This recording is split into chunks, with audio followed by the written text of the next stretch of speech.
Another thing to consider, I think, is that management tends not to suit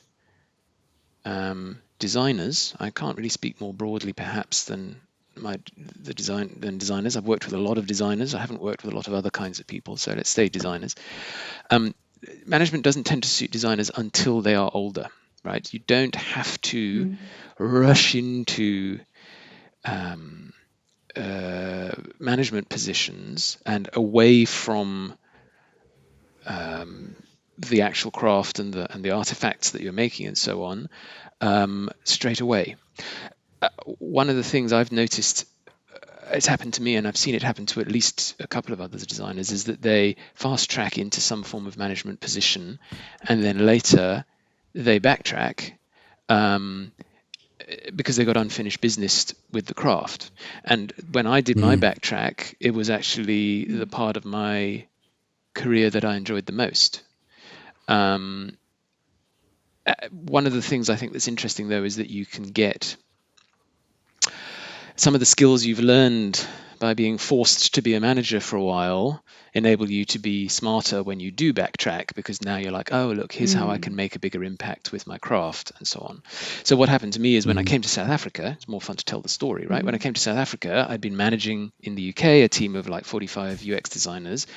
And I came to South Africa and I was managing a team of 0 UX designers. And I had clients and they needed UX design to be done, and I'd sold them some. So then I did it. And I had a fab time, right? It was just great fun. And I was able to use a lot of the skills I'd learned as a leader in the other organization about how you sell projects and structure projects and explain the value of projects and so on, as well as actually doing the work. And like I say, had a really, really good time. Arguably learned the most about my craft at that point because I was actually doing it.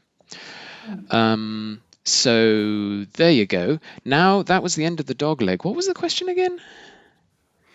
I do think you have answered the question because I feel a sense of ease and peace in me. Yeah. my my very impatient self feels a little bit more patient now, and I think a lot of people listening will feel the same, whether they are in the UX space or another creative industry. Because it's like you say, exploring how deep and far you can go with your craft is so important. And I think sometimes because maybe your title won't change for a few years, it can very quickly instill a sense of impatience when that part of your career isn't changing. Your title, it stays the same. And then we forget that maybe that's not changing, but the growth doesn't have to happen on that level. It's happening at, your skill, your talent, like you say, honing in and really going as deep and as far as you can in your set craft or expertise, and being and just sitting in that space without the title changing. It's just a humbling reminder, Yeah, especially for me as focus on well. your own skills and Yeah. talents and what you bring to the world, not on seeking the recognition. And that's how you will achieve a lot more greatness Hard in the thing end, for right? creatives. Chasing around, getting people to acknowledge you and give you fat titles, it's like, sure, whatever, but are you actually doing the thing? Are you actually making the difference, etc.? It's a more interesting question. There's something I did want to bring up as well, which is just worth touching on, which is the concept of Mount Stupid. I don't know if you've ever heard of Mount Stupid. So it's an artifact of the Dunning-Kruger effect, which is about how people judge their own level of expertise.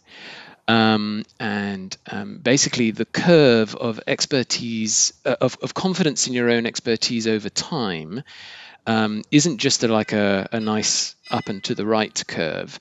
It has this little hump at the beginning. So if you imagine the bottom axis is time, and the vertical axis is how confident you are that you know what you're doing in a given field, right? So you get this hump right at the beginning where you're like, oh, I got it. This is easy. I know what this is, right? Because you don't know enough to know that you're stupid, right? You have To know such a what you don't limited know. understanding of the field that you're like, oh, that's it. How hard can it be? Good, I'm good. time to become vice poobah of importantness, right? In fact, then you realize as you go further, oh, shoot, I'm coming down the far side of Mount Stupid, and then you can climb the larger curve of actual expertise. And Mount Stupid, you see it obviously everywhere in your own world, and also if you're a designer who has clients or stakeholders, which surely you are, they may also suffer from it too. It's like, oh, this design thing, I think I got this. It's easy, right? Just can't you just right? And they too perhaps underestimated the amount of knowledge and skill required in the field of design as well as other fields. So check if you're on Mount Stupid would be perhaps your most useful practical tip.